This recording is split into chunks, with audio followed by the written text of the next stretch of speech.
In this video, we're going to tie a jig version of Lance Egan's Rainbow Warrior. The Rainbow Warrior has been around for a number of years, and it is an extremely popular and effective pattern. And this jig variation just gives us one more variation on that popular pattern.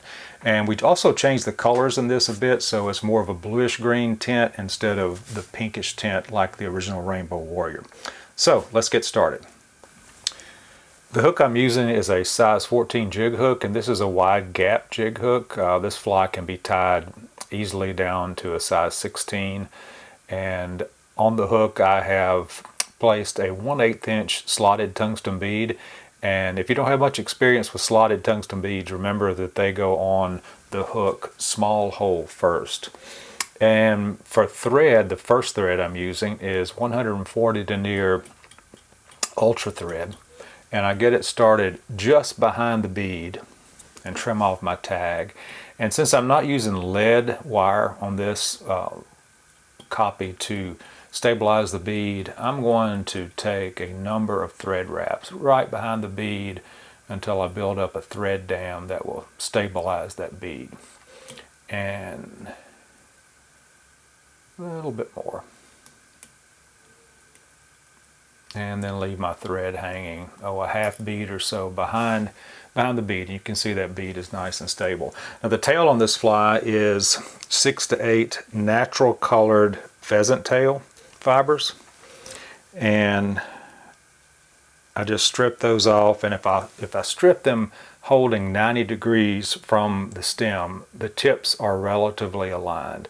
And this fly has a fairly short tail, so I want maybe a hook gap length in the tail. So I take a couple of wraps of thread here just to get it, just to check, make sure my tail length is about right. And then I wrap all the way back with close to touching wraps to the bend of the hook, which is about where the barb would be on this hook. And then I trim everything off, or trim the remaining pheasant tail off. Now the next material on the fly is medium size, and this is Veevus brand. It's medium size pearl tinsel, and this is going to form that shiny body for the tie, for the fly rather. So I place the tinsel kind of underneath the hook, so whenever I take a wrap, a thread wrap, it brings it around to the top of the hook. So I take a couple of wraps and then pull it back until the end is just behind the bead, and then take, again, relatively close wraps all the way forward. It's not necessary that the thread wraps are absolutely touching, but the closer the better. And then, without getting into my tail, I begin to take overlapping wraps forward. Now, this is a great time to use your rotary vise if you have one, but I'm not using the rotary function on my vise to keep the wraps overlapping. I'm just canting my tinsel just slightly off vertical to the right toward the bead. So as I wrap, that will ensure that each of my tinsel wraps are overlapping.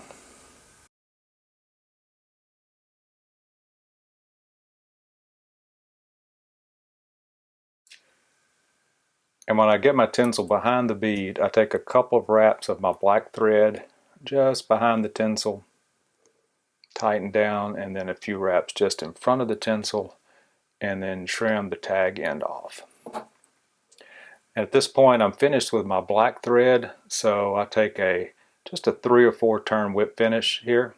Not necessary to take too many turns because we're going to cover that up with red thread here in just a second. Trim off that tag end, and then now I have 70 denier ultra thread in red, and I'm using 70 denier because I don't want to build up too much more bulk on my head. I'm going to dub a thorax here, and I don't want to have that hot spot too bulky. So I take a few wraps to about where my black thread ends there. And then for dubbing, we have sow scud, and this is rainbow colored. And we want just a very thin, maybe a 1-inch noodle Again, with dubbing, less is more. So I have about a 1-inch noodle here, and I take a few wraps of that, and then I build a small hot spot with 4 or 5 more wraps behind the bead, and then do a 4 or 5 turn whip finish, and that completes my hot spot and actually completes the fly. Now I can trim any of these wild dubbing hairs off if I like, but I think they're fine. And then finish the fly with your choice of head cement, and that's it. That is a Jigged Rainbow Warrior. Now if you don't use black thread, if you use red thread all the way through the fly, the tinsel shows some of that color through, so it gives it kind of a pinkish instead of this bluish green look. But it's a great pattern. I hope you'll give it a try.